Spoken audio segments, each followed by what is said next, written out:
Aircraft मध्ये flying सुरू होण्याआधी कॉकपिट मध्ये कुठे काय काय आहे चेकलिस्ट असते. 280 मुली आल्या होत्या पहिल्या दिवशी. त्याच्यातल्या फक्त 16 जणी उरल्या. त्यातल्याही मेडिकल आमच्यातल्या फक्त दोघींचं क्लिअर झालं होतं. जेव्हा तुम्ही आर्म फोर्सेसच्या ट्रेनिंगसाठी जाता त्यावेळी तुम्ही आधी शारीरिक तयारी आधी करून जायलाच पाहिजे. माझं एअरक्राफ्ट बॉर्डरच्या जवळ जाऊन ड्रॉप करत होतं. आर्मीच्या वेगवेगळ्या पोस्टवर त्यांना तिथे रोड कनेक्टिव्हिटी नाहीये. वेग वाढवला आणि एअरक्राफ्ट उलट केला. म्हणजे वरती जमीन आणि खाली आकाश. त्यावेळी ग्रॅव्हिटेशनल फोर्स त्यावेळी त्या एक दोन क्षणासाठी 0 होता. नमस्कार रुपाली, मी हिरकणी चॅनलवर तुमचं मनापासून खूप खूप खूप स्वागत आहे. खूप दिवस आपण ट्राय करत होतो एकमेकांना भेटण्याचा आणि आज शेवटी आपला हा योग जुळून आलाय. So thank you so much. खूप खूप धन्यवाद शर्मिलाजी मला कार्यक्रमावर बोलावल्याबद्दल. भूपालजी, ऍक्च्युली मला तुमच्याबद्दल थोडंसं जाणून घ्यायला आवडेल की तुमचं बॅकग्राऊंड, की तुम्ही नेमकं तुमचा जन्म कुठचा किंवा तुमचं बालपण कसं केलं आणि ह्या एअरफोर्स फील्ड पर्यंत तुम्ही कशा आलात. माझे वडील इंजिनिअरिंग कन्सल्टंट आहेत आणि आई होममेकर गृहिणी आहे. मी आणि माझी लहान बहीण, आम्ही दोघी बहिणी आहोत. मराठी शाळेतून शिकलो, ठाण्यातच वाढलोय. माझा जन्म कॅनडात झाला होता. वडील PhD तिथे करत असल्यामुळे पण वाढलो आम्ही ठाण्यात. शिक्षण ठाण्यातच झालं. मराठी शाळेत शिकलो. भोसला मिलिटरी कॉलेजमध्ये होते मी 2 वर्ष आणि BSc IT केलं मी इथे ठाण्यातच केलं. ते सुद्धा BSc IT झाल्यानंतर, ग्रॅज्युएशन कम्प्लीट झाल्यानंतर मग मी SSBचे इंटरव्ह्यू दिले. सर्व्हिसेस सिलेक्शन बोर्ड याच्यामध्ये तुमच्या इंटरव्ह्यू घेतले जातात, तुम्हाला पारखलं जातं पूर्णपणे आणि त्यानंतर मेडिकल्स ते पास झाल्यानंतर सिलेक्शन झाल्यानंतर मग मेडिकल्स असतात. मेडिकल झाल्यानंतर मग मी सर्व्हिसेसमध्ये जॉईन झाले. असा तो एकूण प्रवास होता. आता वडील कॅनडाला होते, तुमचा जन्म कॅनडाला झाला, म्हणजे त्यांचं एक बॅकग्राऊंड लक्षात आले की त्यांना कॅनडात सेटल वगैरे व्हायचं नव्हतं, इंडियातच परत यायचं होतं. नाही, त्यांना ते फक्त PhD करण्यासाठी तिथे गेले होते. तिथे राहण्याचा मोह खूप जणांना नाकारता येत नाही, पण वडिलांना खूप आधीपासून, इनफॅक्ट माझी आई सांगते की भारतातच आपण परत यायचंय हे तेव्हाच ते तिथेच भेटले होते. इनफॅक्ट तर ते त्यांनी लग्नाआधीच सांगितलं होतं की आपल्याला भारतात परत जायचंय. इनफॅक्ट आम्हाला मराठी शाळेत टाकण्यासाठी म्हणून आम्ही सुरुवातीला, वडिलांची नोकरी जी होती ती दिल्लीमध्ये होती, तर त्यांनी बदली करून घेतली स्वतःची. आम्हाला मराठी शाळेत टाकण्यासाठी मुंबईला आम्ही जेव्हा शिफ्ट झालो तेव्हा तिथे मग मराठी शाळेत राजा शिवाजी विद्यालयामध्ये, अगदी लहानपणीची पहिली शाळा जी होती तिथे आमचं शिक्षण सुरू झालं. त्यानंतर मग स्वतःचा त्यांनी व्यवसाय सुरू केल्यानंतर मग आम्ही ठाण्याला आलो. ओके. म्हणजे एक आपलं भारताचं प्रेम म्हणा किंवा राष्ट्राचं प्रेम जे असतं ते वडिलांकडूनच आलेलं आहे. हो, ते आई वडिलांकडून दोघांकडून आलेलं आहे. लहानपणापासून इनफॅक्ट आम्हाला गोष्टी बाबा सांगायचे तेव्हा आम्ही कमांडोजच्या गोष्टी, शिवाजी महाराजांच्या गोष्टी, अशा गोष्टी ऐकत मोठा झालेलो आहोत. राष्ट्रीय स्वयंसेवक संघाचे कार्यकर्ते आहेत माझे वडील. मी पण समितीत जात होते. तर ते एकंदरीत ते परिणाम आमच्यावर, ते संस्कार आमच्यावर झाले आणि त्या संस्कारात आम्ही वाढलो. पण मग एअरफोर्स ही काही म्हणजे बॅकग्राऊंड तर नाहीये, एअरफोर्स मध्ये जायचं इच्छा कधी झाली किंवा हा डिसिजन कसा झाला? मी सुरुवातीला जसं सांगितलं, आमच्या गोष्टींपासून, शिबिरांपासून एक राष्ट्रप्रेमाची भावना होतीच आधीपासून. पण मी नंतर मग कॉलेजमध्ये एनसीसी मध्ये सुद्धा होते. लहानपणी मला वाटायचं की आपण कमांडो व्हावं.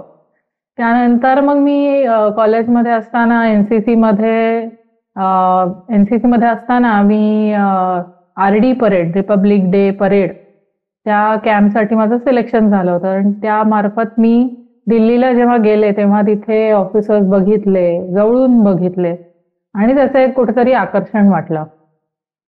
त्यामुळे तेव्हा वाटलं की आपण आर्मीत जावं. आणि मी अगदी डाय हार्ड आर्मी फॅन होते. तर आर्मीमध्येच जायचा असा विचार होता. पण नंतर त्या काळी इन्फंट्रीमध्ये स्त्रियांना अजूनही एंट्री नाही. म्हणजे माझी स्वतःची कॉलेज वयीन मुलीची एक इच्छा होती की आपण फॉरवर्ड एरियामध्ये, म्हणजे बॉर्डरवर जाऊन लढता आलं पाहिजे आपल्याला, मग त्यात काहीतरी अर्थ आहे, असा तो एक विचार होता. पण आर्मी इन्फंट्रीमध्ये जाऊ देत नाही. मग मी इथेच ठाण्यात मेजर गावंड म्हणून आहेत, रिटायर्ड ऑफिसर आहेत, त्यांच्याकडे गेले. त्यांनी एक मार्गदर्शन केलं, मग तू एअरफोर्स साठी का नाही ट्राय करत, तू फ्लाय कर, तुझं विमान घेऊन जा तिथे. माझ्या आधी डोक्यातही नव्हतं की फ्लाइंग ब्रांच म्हणजे फ्लाइंग करायचं, ह्याचं काही विशेष आकर्षण वगैरे असं कधीच नव्हतं. पण आपल्याला बॉर्डरवर जाण्यासाठी फ्लाइंग ब्रांचच्या मार्फत जाता येईल, म्हणून चला आपण ट्राय करूया, असा तो एक प्रयत्न झाला. मग मी SSB चे फॉर्म्स भरताना आर्मीचाही भरला होता, एअरफोर्सचाही भरला होता, आपल्याला अनुभव म्हणून एक नेव्हीचाही भरला होता. तर त्यावेळी मग SSB देताना एअरफोर्सच्या पहिल्याच त्या अटेम्प्टमध्ये क्लिअर झालं ते. म्हणजे मी काही अशी प्रशिक्षणासाठी गेले नव्हते. कमिशन आपलं सिलेक्शन बोर्डच्या ज्या सिलेक्शन प्रोसिजर असते ती कशी असते, काय असते, ते फक्त रिटायर्ड ऑफिसर्स कडून थोडी माहिती घेतली होती. पण त्याचं असं काही प्रशिक्षण घेतलं नव्हतं इंटरव्ह्यूला जाताना.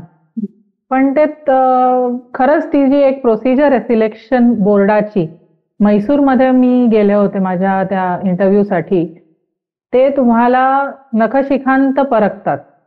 म्हणजे इंटरव्ह्यूज मार्फत, टेस्ट मार्फत, नंतर ग्रुप ऍक्टिव्हिटीज मार्फत, वेगवेगळ्या अशा ज्या त्यांनी सिलेक्शनच्या प्रोसिजर्स बनवलेल्या आहेत, त्या मला वाटतं इनफॅक्ट सगळ्यांनी स्वतःला जाणून घेण्यासाठी एकदा तरी ती सिलेक्शन इंटरव्ह्यू साठी जावं. म्हणजे आपण आपल्यालाच पारखतो की अरे हे असंही विचारतायत. म्हणजे आपण आपलाच विचार करत राहतो की काय, म्हणजे ह्यांनी जो प्रश्न विचारलाय आपण खरंच तसे आहोत का. आणि तिथे त्या सिलेक्शन बोर्डामध्ये तुम्ही जसे आहात तसंच ते सांगणं महत्वाचं असतं.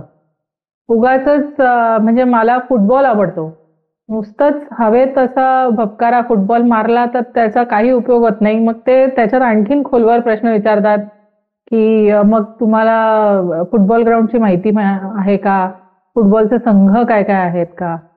म्हणजे हे एकंदरीत म्हणजे आता मी जी माहिती सांगितलेली आहे ती त्याबद्दल मी किती माहिती ठेवते आणि त्याबद्दल किती माझी आस्था आहे किंवा त्याचा किती मी अभ्यास केलेला आहे, तर नुसतंच असं हवेतच उत्तर देते. ह्यापासून ते ग्राउंडवर तुम्ही तुमच्या मित्रमैत्रिणींशी कसे वागताय, तुमच्या लिडरशिप क्वालिटीज काय काय आहेत, तुम्ही सगळ्यांना बरोबर घेऊन जाताय की स्वतःच आपलं पुढे जाताय, की दुसऱ्यांवरच हुकूम गाजवताय, की सगळ्यांना एकत्र घेऊन आपली टीम पुढे कशी जाईल ह्याच्याकडे बघताय. अशा वेगवेगळ्या त्याच्यात परीक्षा असतात त्या सिलेक्शन प्रोसिजरमध्ये. तर त्यामुळे मला असं वाटतं की तुम्हीच तुम्हाला परखता येतं तुम्हाला स्वतः त्या सिलेक्शन बोर्डाच्या परीक्षेत गेल्यानंतर. तर ती अशी म्हैसूरमध्ये झाली माझी ती टेस्ट. ही सिलेक्शनची जी प्रोसिजर असते एवढ्या सगळ्या होते, ही साधारण केवढी, म्हणजे किती काळाची असते, किती वेळ लागतो ही प्रोसिजरला? सिलेक्शन प्रोसिजरला हा इंटरव्ह्यू जो असतो, शॉर्ट सर्व्हिस सिलेक्शन बोर्डाचा इंटरव्ह्यू, तुम्हाला कॉल येतो तिथून, म्हणजे लेटर मार्फत किंवा कॉल मार्फत तुम्हाला कळवलं जातं. आताच्या काळात ईमेलद्वारे कळवलं जातं. आणि तिथे प्रोसिजर्स असतात. पहिल्याच दिवशी आता तुम्ही समजा पायलट एंट्रीसाठी जात असाल तर आमच्या काळी PABT आणि INSBT अशा त्या बॅटरी टेस्ट होत्या. म्हणजे पहिल्याच दिवशीच्या त्या टेस्ट त्या पार केल्यावरच तुम्ही पुढे जाऊ शकता. त्या पार झाल्या म्हणजे त्या बेसिक ऍप्टिट्यूड टेस्ट असतात. त्या क्वालिटीज तुमच्याकडे आहेत तरी नाहीतर नाहीत तरी त्या काही नंतर प्रॅक्टिसने येणार नाहीत किंवा त्यामुळे त्या एका पहिल्याच दिवशी त्या टेस्ट झाल्या आणि त्याच्यात तुम्ही पास झाल्यानंतर पुढचे दिवस राहता, त्याच्यात पास झाला नाही तर तुम्ही त्याच दिवशी परत जाता. तो पहिला दिवस पार झाला की पुढचे 4 दिवस तुमच्या वेगवेगळ्या टेस्ट होतात. त्याच्यात पिक्चर परसेप्शन टेस्ट म्हणजे चित्र तुम्हाला दाखवलं जातं, त्याच्यावरून तुम्ही मला वाटतं 2 मिनिटात तुम्ही गोष्ट लिहायची असते. त्या पिक्चरला परसिव्ह करून तुम्ही गोष्ट काय लिहिता, त्याच्यातून काय आकलन होतंय तुमचं आणि तुम्ही कशा प्रकारे लिहिता, ही एक टेस्ट असते. आणि डिस्कशन्स असतात. म्हणजे एखादा तुम्हाला टॉपिक दिला जातो त्यावरून तुम्ही ग्रुपमध्ये बसता, ग्रुपमध्ये बसून तुम्ही डिस्कस करता. म्हणजे तुम्हाला दुसऱ्यांना बोलण्याचा चान्स देणे, स्वतः बोलणे, तात्पर्याला येणे, ह्या सगळ्या तुमच्या क्वालिटीज त्याच्यात परखल्या जातात. आणि इंटरव्ह्यूज होतात. सायकोलॉजिस्ट असतात इंटरव्ह्यूज घेण्यासाठी. इंटरव्ह्यूइंग ऑफिसर वेगळा असतो आणि सायकोलॉजिस्ट वेगळा असतो. तुमचे जे चित्र वगैरे जे तुम्ही त्या परसेप्शन टेस्ट म्हणजे गोष्टी लिहिलेल्या आहेत किंवा ज्या तुमच्या इंटरव्ह्यू मध्ये सुद्धा त्या पारखल्या जातात सायकोलॉजिस्ट मार्फत. इंटरव्ह्यूइंग ऑफिसर तुमचा इंटरव्ह्यू घेतो. तुम्ही जे काय तुमचा बायोडेटा दिलेला आहे त्यावर ते प्रश्न विचारतात. प्रत्येकाचा वेगळा वेळ असतो. माझा इंटरव्ह्यू जवळजवळ 40-45 मिनिटं चालला होता आणि ते अक्षरशः गप्पा मारतात तुमच्याशी. म्हणजे लहानपणापासून ते आतापर्यंतच्या सगळ्या गोष्टी त्याच्यात असतात. तुम्ही किती पाण्यात आहात ते बघतात बेसिकली ते. अशा सगळ्या टेस्ट आणि ग्राउंड टेस्टिंग ऑफिसर तर म्हणजे ग्राउंडवरच्या ऍक्टिव्हिटीज ज्या असतात त्या ग्रुपमध्ये मुलांना स्पर्धा लावतात त्या ग्रुप्सच्या वेगवेगळ्या. नंतर ऑब्स्टॅकल्स असतात, ऑब्स्टॅकल्सच्या टेस्ट, अशा वेगवेगळ्या त्या पुढचे 4 दिवस त्या टेस्ट होतात. आणि शेवटच्या दिवशी असा ऑफिस असतं म्हणजे जे सगळ्या सिलेक्शन बोर्डचे सगळे जे ऑफिसर्स असतात ते बसतात. प्रेसिडेंट बसतात त्या इंटरव्ह्यूइंग कमिटीचे सगळे ऑफिसर तिथे बसलेले असतात आणि त्यांच्या समोर तुम्हाला तिथे जाऊन ते प्रश्न विचारतात. त्याला म्हणतात कॉन्फरन्स. आणि त्या कॉन्फरन्समध्ये शेवटी तुमचा तो जो इंटरव्ह्यू असतो तो शेवटचा होतो आणि मग त्याच्यानंतर तुम्हाला 5व्या दिवशी कळतं की तुम्ही आयदर पास आहात फेल आहात, ते तुम्हाला कळवतात. ते झाल्यानंतर मग मेडिकल साठी जर तुम्ही त्या सिलेक्शन प्रोसिजरमध्ये त्या कॉन्फरन्समध्ये सिलेक्ट झालात मग तुम्हाला पुढे मेडिकलसाठी पाठवलं जातं. साधारण त्याच्यामध्ये सिलेक्शन प्रोसिजर मध्ये त्या काळात किती असं पर्सेंटेज असेल, म्हणजे 100 किती मुलं सिलेक्ट होत असतील तिकडे? माझ्या सिलेक्शनच्या वेळी जवळजवळ 280 मुली आल्या होत्या पहिल्या दिवशी. त्याच्यातल्या फक्त 16 जणी उरल्या पहिल्या दिवशी. म्हणजे स्क्रीनिंग मध्ये पहिल्याच दिवशी फक्त 16 जणी उरल्या आणि शेवटच्या कॉन्फरन्समध्ये आम्ही 4 जणी सिलेक्ट झालो होतो. त्यातल्याही मेडिकल आमच्यातल्या फक्त 2घींचं क्लिअर झालं होतं. असा तो 1 ते 2% म्हणायला हरकत नाही, कारण 280 मधून 1-2घींच खूपच टफ आहे. मला एक सांगा की तुम्ही म्हणाला की मराठी शाळेमध्ये तुम्ही शिक्षण झालं आणि तसाच आग्रह होता वडिलांचा आणि म्हणून तुमचं शिक्षण मराठी शाळेत झालं. खरं तर ही खूपच म्हणजे चांगलीच गोष्ट आहे. पण आपलं जे मराठी शाळेचं जे शिक्षण आहे, SSC बोर्डचं जे शिक्षण आहे, आज सगळ्यांचं असं म्हटलं जातं की ते ऍप्लिकेशन बेसिस नाही किंवा रोजच्या वापराच्या जगामध्ये आल्यानंतर तुम्हाला ते मागे खेचतं, त्या शिक्षणाचा तसा उपयोग होत नाही. पण एअरफोर्सचं ट्रेनिंग घ्यायला जाताना किंवा हा इंटरव्ह्यूला जाताना तुम्ही सांगितलं की तुम्ही कुठचा वेगळा कोर्सही केला नव्हता किंवा काही स्पेशल तयारी केली नव्हती त्या इंटरव्ह्यूसाठी. तर हे शिक्षण कुठे आड आलं का, की याचा फायदा झाला? आड आलं असं म्हणता येणार नाही. सुरुवातीला इंग्रजी बोलण्याची सवय नव्हती, पण मग त्यासाठी मी वेगळे थोडे प्रयत्न केले. म्हणजे माझ्या आई वडिलांची रोज चर्चा करणे, रोजच्या बातम्या इंग्रजी वर्तमानपत्रातल्या वाचणे आणि त्यावर रोज रात्री जेवणाच्या वेळी आई वडिलांची चर्चा करणे. काही मित्रमैत्रिणी ज्यांना इंग्रजी बोलता येत होतं त्यांच्याशी फक्त इंग्रजीतच बोलणे.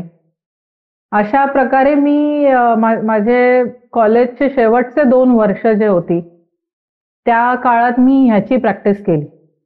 म्हणजे फक्त हाच एक मुद्दा सोडला तर मला नाही वाटत मराठी शिक्षणामुळे मला कधी काही आड आलंय किंवा असं कधीच झालं नाही. इनफॅक्ट मी आता, कारण माझ्या मुलाला मला वेगवेगळ्या पोस्टिंग मध्ये असताना तिथे काही मराठी शाळा मला मिळणार नव्हत्या, त्यामुळे त्याला सीबीएसई मध्ये टाकावं लागलं मला. तर त्याला रोजच्या त्या ज्या स्पेलिंग्स पाठ कराव्या लागतात, मराठी मुलांना कुठल्या स्पेलिंग्स पाठ करायच्या नसतात. मराठीमध्ये जर हा शब्द आहे तर ज आणि रच आहे त्याच्यामध्ये.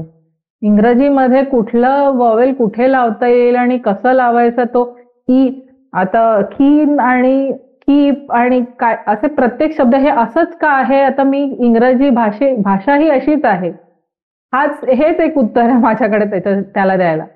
तो आपली मातृभाषा शिकण्यात, आपल्या मातृभाषेमध्ये शिकण्यात जो सोपेपणा आहे आणि विचारांची क्लॅरिटी आहे ती मला नाही वाटत इंग्रजी माध्यमात, म्हणजे मला जी काही माझ्या करिअरमध्ये मला कुठेही माझ्या मराठी प्रशिक्षणाचा, मराठी शाळेतून शिकल्याचा कुठेही आडकाठी कुठेही आली नाही. फक्त तो जो स्पोकन लँग्वेज, स्पोकन इंग्लिश, कारण अर्थात फोर्सेसमध्ये इंग्रजी वापरली जाते. मला ॲज अ ऑफिसर जर 100 लोकांना कमांड द्यायची असेल आणि जर माझी भाषाच क्लिअर नसेल, म्हणजे ती अस्खलित असणं गरजेचं नाही, पण ती स्वच्छ असणं गरजेचं आहे, ज्याने समोरच्याला कळेल मी काय म्हणते बुवा, असं ती रिक्वायरमेंट असते. त्यामुळे फोर्सेसमध्ये जाण्यासाठी तुम्हाला बेसिक इंग्रजी आलं पाहिजे. ते बेसिक इंग्रजी मला मराठी शाळेने शिकवलं होतं. माझं ग्रामर उत्तम होतं, फक्त बोलायची कमी होती, ती मी प्रॅक्टिस करून पूर्ण केली. असं जायचं हे अगदी नक्कीच असल्यामुळे 2 वर्ष आधीपासून मनाची तयारी किंवा ह्या पद्धतीचं एक स्वतःला एक सेल्फ ट्रेनिंग आपण म्हणू शकतो की एक इंग्लिश भाषेत आपल्याला काय कुठे कमी पडतोय तर इंग्लिश बोलण्यात कमी पडतोय, तर तेवढ्या गोष्टीवरती जास्त फोकस ठेवून म्हणजे ही एक 2 वर्ष पूर्वतयारी चालू होती. म्हणजे हे अगदी पक्कच होतं की आपल्याला ह्याच फील्डमध्ये फक्त फोर्सेसमध्ये जाण्यासाठी असं नाही, पण एकंदरीतच ह्या इंग्रजी भाषेमुळे ही आपल्याला आली पाहिजे, बोलता आली पाहिजे, म्हणून फोर्सेसमध्ये जाण्यासाठीच असं नव्हतं ते. एकंदरीतच आपल्याला आली पाहिजे भाषा, म्हणून ती प्रॅक्टिस होती. असा तो म्हणजे ठरवून केलेला अभ्यास होता तो त्यावेळी. मग एअरफोर्स मध्ये सिलेक्शन झाल्यानंतर पहिलं पोस्टिंग कुठे झालं? पहिलं पोस्टिंग माझं आसाम, जोरहाट मध्ये होतं. आसाम मध्ये हा बेस आहे, तिथे माझं पहिलं पोस्टिंग. आम्हाला इनफॅक्ट ट्रेनिंगच्या वेळी ऑप्शन्स विचारले जातात. जेव्हा तुमचं पोस्टिंग दिलं जातं त्यावेळी अर्थातच निर्णय त्यांचाच असतो, पण आमच्याकडून एक ऑप्शन घेतला जातो की तुम्हाला कुठे, हे तुमचे बेसेस आहेत, तुमचं एअरक्राफ्ट इथे आहे, तुम्हाला कुठे जायला आवडेल, एक ऑप्शन दिली होती. आणि मला एक पूर्वांचलाचं थोडं आकर्षण होतं. माझी मैत्रीण लहानपणी मणिपूरची होती, तर त्यामुळे, आणि आम्ही आधी, मी आणि माझी बहीण फक्त दोघीच जणी पूर्वांचलात जाऊन फिरूनही आलो होतो आधी, त्यामुळे मला थोडं आकर्षण होतं त्यावेळेचं, म्हणून मी जोरहाटचं ऑप्शन दिला होता. आणि माझ्या सुदैवाने बाकी कोणी तो ऑप्शन न भरल्यामुळे मला ती पोस्टिंग मिळाली. एअरफोर्सचं एक्झॅक्टली ट्रेनिंगचं सिलेक्शन नंतर जे ट्रेनिंग असतं हे किती पिरियडचं असतं आणि ते कसं होतं म्हणजे ते ट्रेनिंग? हे ट्रेनिंग म्हणजे एकतर प्रत्येका ब्रांचसाठी वेगवेगळ्या प्रकारे असतं. एअरफोर्समध्ये गेल्यानंतर एअरफोर्समध्ये एक तर ब्रांचेस वेगवेगळे आहेत. फ्लाईंग ब्रांच, टेक्निकल ब्रांच आणि ग्राउंड ड्युटी ब्रांचेस. त्याच्यामध्ये administration, logistics, accounts, education, metrology अशा वेगवेगळ्या ब्रांचेस येतात. तर प्रत्येक ब्रांचचं ट्रेनिंग वेगवेगळ्या काळासाठी असतं. फ्लाईंग ब्रांचचं ट्रेनिंग जे आहे, सुरुवातीला जेव्हा तुम्ही जर SSBच्या मार्फत गेलेला आहात, म्हणजे डायरेक्ट एंट्री म्हणतात, तर त्या डायरेक्ट एंट्रीसाठी पहिले 6 महिने सगळ्यांचं प्रशिक्षण म्हणजे सगळ्या ब्रांचचं प्रशिक्षण एकत्र होतं. ते रगडा ज्याला आपण म्हणतो, जे ग्राउंडवर तुम्ही ड्रिल शिकता, PT शिकता, रनिंग, स्विमिंग, ह्या सगळ्या ज्या गोष्टी आहेत, बेसिक्स म्हणजे आर्म फोर्सेसचे जे बेसिक्स आहेत ते तुम्हाला पहिल्या 6 महिन्यामध्ये शिकवलं जातं. आणि ब्रांच स्पेसिफिक तुम्हाला म्हणजे ग्राउंड सब्जेक्ट्स म्हणतात त्याला, म्हणजे एव्हिएशनचे जे सब्जेक्ट्स आहेत त्याची लेखी तुम्हाला सगळ्या परीक्षा वगैरे त्या पहिल्या 6 महिन्यात होता. ते 6 महिने ट्रेनिंग झालं, त्याला pre flying training course PFTC असं म्हटलं जातं. हे जर तुम्ही तुमचं ग्रॅज्युएशन करून आलेला असाल तर. जर तुम्ही NDA मधून आला असाल तर NDA मध्ये त्या मुलांचं ट्रेनिंग NDA मध्ये आधी झालेलं असतं. हे जे आम्ही 6 महिन्यात शिकतोय ते ती मुलं NDA मध्ये शिकून आलेली असतात. त्यांची 12वी झाल्यानंतर ते ग्रॅज्युएशन NDA मध्ये करून मग AFA मध्ये जॉईन होतात. तर ते डायरेक्टली फर्स्ट स्टेजमध्ये, स्टेज 1 जे मी म्हटलं प्री फ्लाइंग ट्रेनिंग कोर्स नंतर स्टेज 1 असतं. तर त्या स्टेज 1 मध्ये आमच्यासारखे जे डायरेक्ट एंट्री आहेत ते आणि NDA वाली मुलं असं मग त्यांचं स्टेज 1 ट्रेनिंग म्हणजे ते फ्लाइंग ट्रेनिंग सुरू होतं. ते पुढचे 6 महिने सुरू होतं. पहिले 6 महिने ट्रेनिंग झाल्यानंतर म्हणजे आमच्या काळी त्यावेळी ट्रायफर्केशन व्हायचं. म्हणजे पुढे trifurcation in the sense fighter, transport आणि हेलिकॉप्टर अशा त्या 3 ब्रांचेस ज्या आहेत फ्लाइंग मध्ये, त्याच्यामध्ये ट्रायफर्केशन व्हायचं. आता हे ट्रायफर्केशन जे आहे आताच्या काळात ते स्टेज 2 नंतर होतं. म्हणजे स्टेज 1 फ्लाइंग जे आहे ते बेसिक एअरक्राफ्टवर होतंच. स्टेज 2 फ्लाइंग म्हणजे ऍडव्हान्स्ड फ्लाइंग सुद्धा ट्रेनिंग तिथेच अकॅडमीमध्येच स्टेज 2चं पण ट्रेनिंग अकॅडमीमध्येच होतं. हे जे मी आतापर्यंतचं ट्रेनिंग म्हणते हे सगळं ट्रेनिंग दुंडीगल एअरफोर्स अकॅडमीमध्ये होतं. हैदराबादच्या जवळ आहे ही अकॅडमी.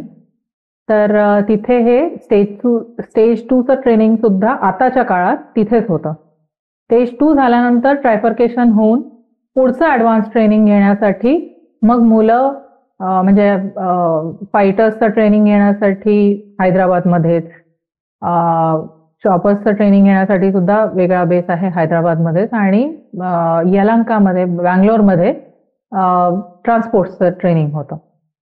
तर हे असे 3 विभागात पुन्हा पुढचे 6 महिने ट्रेनिंग. असं माझं एकूण ट्रेनिंग 1.5 वर्ष झालं. 1.5 वर्ष म्हणजे स्टेज PFTC स्टेज 1, स्टेज 2 अशा ट्रेनिंग झाल्यानंतर मग तुमचं कमिशनिंग होतं. अच्छा. हे जे ट्रेनिंग आणि हा सगळा जो एअरफोर्सचा जो कोर्स किंवा आपण जे शिक्षण आहे, आता आपण एक तर कमर्शियल पायलट हा एक प्रकार असतो जे आपलं रेग्युलर कमर्शियल पायलट म्हणून, ते शिक्षण तर प्रचंड महाग आहे. म्हणजे सामान्य लोकांच्या थोडंसं बाहेरच्याच कपॅसिटीमध्ये आहे. एअरफोर्सच्या शिक्षणासाठी किती खर्च येतो? 0. उलट तुम्हाला एअरफोर्स स्टायपेंड देते. तुम्हाला ट्रेनिंग देण्यासाठी एअरफोर्स तुम्हाला स्टायपेंड देते. ओके. म्हणजे तुम्ही देशसेवेसाठी काम करताय तर देश तुम्हाला बोलवतोय की तुम्ही या आणि ट्रेनिंग घ्या.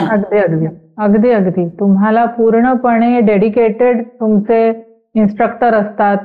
एवढे डेडिकेटेड असतात ते, म्हणजे प्रत्येक मुलासाठी आपला इन्स्ट्रक्टर इतके कष्ट घेतो. म्हणजे मी नंतर आता काही वर्षांपूर्वी पुन्हा तिथे ऍज अ इन्स्ट्रक्टर म्हणून पोस्टिंग गेले होते, तेव्हा ती बाजू सुद्धा कळली म्हणून मी सांगू शकते. तर डेडिकेटेड इन्स्ट्रक्टर्स असतात प्रत्येक मुलाला आणि त्यांच्याकडून तुम्ही म्हणजे सगळं तुम्ही म्हणजे तिथे एकाच ठिकाणी राहताय, एकाच ट्रेनिंग अकॅडमीमध्ये राहून तुम्ही त्यांच्याकडून 24 तास तुम्ही त्यांच्या सोबत राहून तुम्ही ट्रेनिंग घेताय. ते ट्रेनिंग आणि हे ट्रेनिंग खूप जमीन आसमानाचा फरक आहे. म्हणजे बाहेर तुम्ही पैसे देऊन ट्रेनिंग घेताय आणि अकॅडमी तुम्हाला स्टायपेंड देऊन तुम्हाला एअरफोर्स ट्रेनिंग देते. बरोबर. मग हे जे ट्रेनिंग असतं ह्याच्यामध्ये जे तुम्हाला फ्लाइट्स किंवा फ्लाइंग शिकवतात, चॉपर्स म्हणा किंवा एअरक्राफ्ट म्हणा, तर कसा होता तो अनुभव? म्हणजे पहिल्यांदा मी ऍज अ त्या पायलट म्हणून त्या जागेवर बसणं किंवा तो जो भाग होता खूप कठीण असेल या सगळ्या गोष्टी टेक्निकली हे करायला. तर कसा होता तो एक्सपिरियन्स? कठीण असलं तरी ते प्रत्येक पायरीनुसार तुम्ही पुढे जात जाता. त्यामुळे प्रत्येक पायरीनुसार तुम्ही गेल्यामुळे तुम्हाला ह्या स्टेजला थोडंसं म्हणजे आधी टेक्निकल ट्रेनिंग दिलं जातं. आधी ते 6 महिने जसं मी म्हटलं, तुम्ही आधी एरोडायनेमिक्स शिकता, आधी नॅव्हिगेशन काय आहे ते जमिनीवरच शिकताय. तुम्हाला लगेच उचलून एअरक्राफ्टमध्ये बसवलेलं नाहीये त्यांनी. आधी तुम्हाला त्या सब्जेक्टची माहिती, बाबा एअरक्राफ्ट उडतं कसं, त्याची सुरुवातीपासून माहिती तुम्हाला आधी पूर्ण म्हणजे वातावरण कसं आहे, मेट्रोलॉजी हा सुद्धा एक वेगळा सब्जेक्ट आहे, त्याच्याबद्दल सुद्धा आम्ही आधी 6 महिने सगळे शिकतो. त्यानंतर तुम्हाला त्या विमानाची वेगळी माहिती, कुठल्याही विमानात बसण्याआधी त्या विमानाचं टेक्निकल ट्रेनिंग दिलं जातं. आणि त्या स्पेसिफिक एअरक्राफ्टची आम्हाला पूर्णपणे माहिती, इत्थंभूत माहिती त्या ट्रेनिंगमध्ये दिली जाते. म्हणजे हे कंट्रोल असं दाबलं तर विमान असं जाईल ही गोष्ट नाही म्हणते मी. ह्याचं इंजिन एवढं मोठं आहे आणि ह्याला इथून फ्युएल जातं, ह्याची सिस्टम ही अशी अशी आहे. तुम्हाला बेसिक त्याचं नॉलेज असलं पाहिजे. तुमच्या एअरक्राफ्ट बद्दल सुद्धा तुम्हाला पूर्णपणे माहिती असली पाहिजे. त्याच्यात कुठली फ्युएल सिस्टीम आहे, त्याच्यात कंप्रेशन कसं आहे, इंजिन बद्दलची माहिती, या सगळ्या गोष्टी तुम्हाला पायरी पायरीने शिकवल्या जातात. आणि मग त्यानंतर सगळ्यात शेवटी फ्लाइंग शिकवलं जातं. त्यामुळे तुमचा पाया व्यवस्थित केल्यानंतरच तुम्ही त्या कॉकपिटमध्ये बसता. आमचं जे ट्रेनिंग झालं ते किरण एअरक्राफ्टवर झालं, बेसिक ट्रेनिंग. किरण एअरक्राफ्ट हे एक जेट एअरक्राफ्ट आहे. ते ट्रेनिंगसाठी तेव्हा वापरलं जायचं. आता पिलॅटस नावाचं वेगळं विमान आलेलं आहे आपल्याकडे. खूप ॲडव्हान्स आहे, खूप छान आहे, बऱ्याच त्याच्यात ॲडव्हान्स गोष्टी आहेत. तेव्हा आम्हाला जे ट्रेनिंग दिलं गेलं ते किरण एअरक्राफ्टमध्ये दिलं गेलं. तर त्याची आधी आम्हाला टेक्निकल माहिती पूर्ण 1.5 महिना दिली गेली. 1.5 महिना आधी आम्ही त्याचा अभ्यास केला, त्याच्यावर परीक्षा झाली, ती पास झालो आणि मग आम्हाला फ्लाइंग ट्रेनिंगसाठी परवानगी मिळाली. त्या फ्लाइंग ट्रेनिंगसाठी सुद्धा आधी तुम्हाला त्या कॉकपिटमध्ये कुठल्या कुठल्या गोष्टी आहेत, तुमच्या कॉकपिटमध्ये किती किती बटणं आहेत. तर तुम्ही गेलात कधी एअरक्राफ्टमध्ये आणि कॉकपिट बघितलं तर सगळी वेगवेगळ्या प्रकारची घड्याळ आहेत, वेगवेगळ्या प्रकारचे स्क्रीन्स आहेत, हजारो बटणं आहेत. तुम्हाला कुठलं बटन कुठे आहे आधी ते शिकवलं जातं जमिनीवरच. त्याची प्रॅक्टिस करवली जाते की तुमची ही बटणं इथे आहेत, ती बटणं तिथे आहेत, अशा प्रकारची बटणं इथे.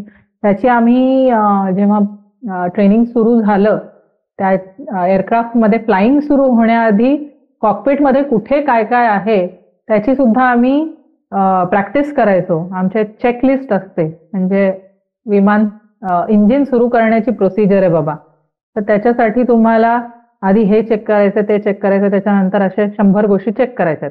त्या आम्हाला मुखोद्गत असल्या पाहिजेत. तर त्या मुखोद्गत करून मगच आम्हाला कॉकपिटमध्ये बसवलं जायचं. त्या मुखोद्गत आहेत की नाही आधी त्याची टेस्ट व्हायची आणि मग त्याला आम्ही चेअर फ्लाइंग म्हणतो. म्हणजे तुम्हाला तुमच्या समोर असे ते बोर्ड्स ठेवलेले आहेत, फोटोज ठेवलेले आहेत कॉकपिटचे आणि तुम्ही समोर बसून प्रॅक्टिस करताय मनातल्या मनात की आता मला एअरक्राफ्ट स्टार्ट करायचंय तर मी हे बटन ऑन करीन, ते बटन ऑन करीन, ह्याच्यानंतर हे, त्याच्यानंतर ते, अशा करून ती प्रॅक्टिस केली जाते.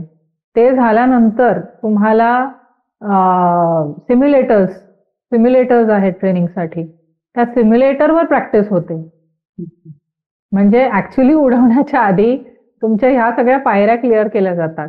म्हणजे ग्राउंड सब्जेक्ट आधी त्याच्या परीक्षा, टेक्निकल माहिती त्याची परीक्षा, नंतर कॉकपिटमध्ये कुठे काय काय आहे, कुठली इमर्जन्सी आल्यावर तुम्ही काय कराल, त्याची सगळी माहिती घेऊन मग सिम्युलेटरवर बसणे.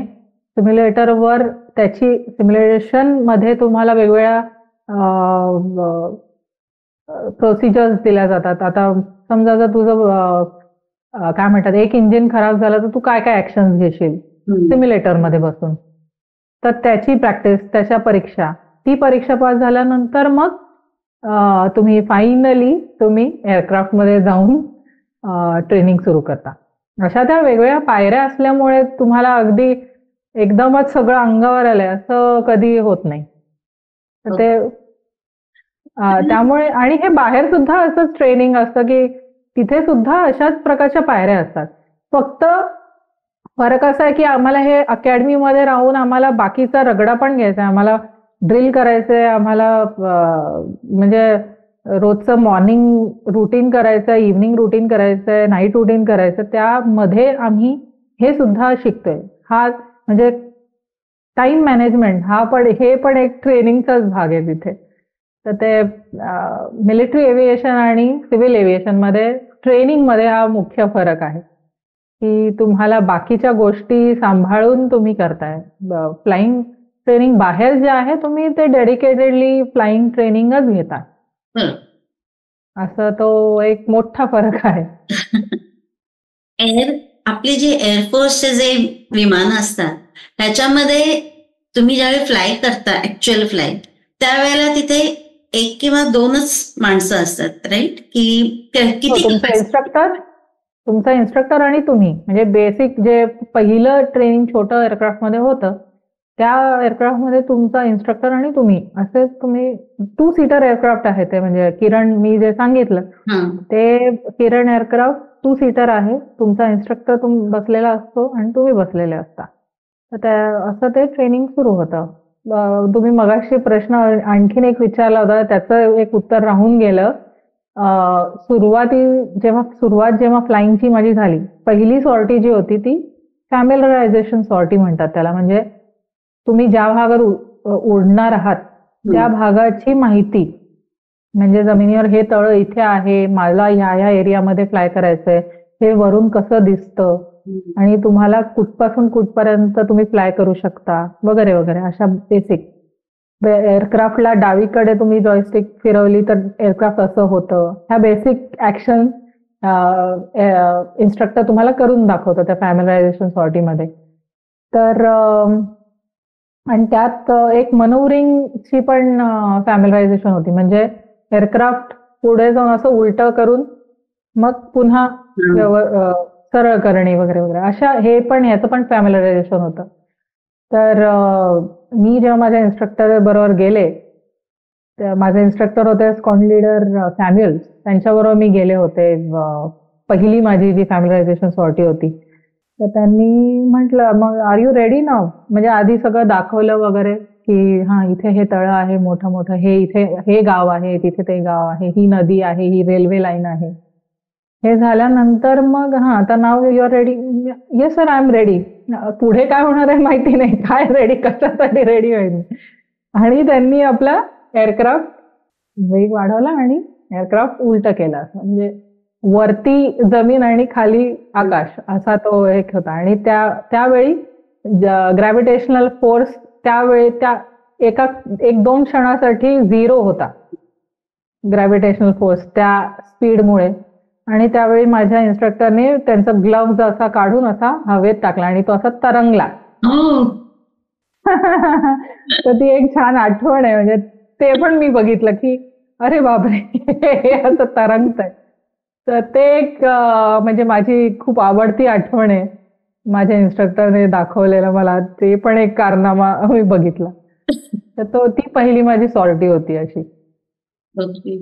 खूपच रोमांचकारी आणि असा हा आहे. ऍक्च्युली एअरफोर्स एकूणच एअरफोर्स बद्दल आपल्याला खूप सगळ्यांनाच खूप अट्रॅक्शन असतं आणि रोमांचकारी असतं तितकंच ते कठीण जीवनही आहे. मला सांगा की तुमच्या बॅच मध्ये फायनली 2 जणांचं सिलेक्शन झालं, पण बॅच मध्ये एकंदर किती मुली होत्या आणि कोणत्या इयरची तुमची बॅच आहे?